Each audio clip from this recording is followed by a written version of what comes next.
બોટાદના ધસમસતા પાણીના પ્રવાહમાં યુવાનો તણાયા હોવાની ઘટના પણ સામે આવી। કોઝવે પર બાઇક સવાર બંને યુવાનો પાણીમાં તણાયા હતા। જો કે બાઇક છોડી મૂકતા બંને યુવાનોનો આબાદ બચાવ થયો, પરંતુ ધસમસતા પાણીના પ્રવાહમાં તેમનું બાઇક તણાઈ ગયું। ગોધરાના સાપા ગામ પાસેની ઘટનાનો વિડીયો વાયરલ થયો છે, જ્યાં પાણીના તેજ પ્રવાહમાંથી પસાર થવું યુવકોને ભારે પડી ગયું। ગઈકાલે એટલે કે ગુરુવારના રોજ ગોધરામાં ભારે વરસાદ ખાબક્યા બાદ આ ઘટના બની હતી। ખજૂરી મોર ડુંગરા ગામ વચ્ચેની કોતરમાં ધસમસતા પાણી વહેતા થયા। કોતર પરનો કોઝવે પણ પાણીમાં ગરકાવ થયો હતો। આ સમયે બાઇક સવાર બે યુવાનોએ પાણી વચ્ચેથી પસાર થયા અને પોતાનો જીવ જોખમમાં મૂક્યો।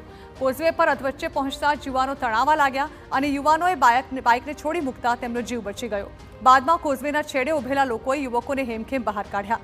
જો કે સમગ્ર બનાવનો વિડીયો સોશિયલ મીડિયામાં ખૂબ જ વાયરલ થઈ રહ્યો છે।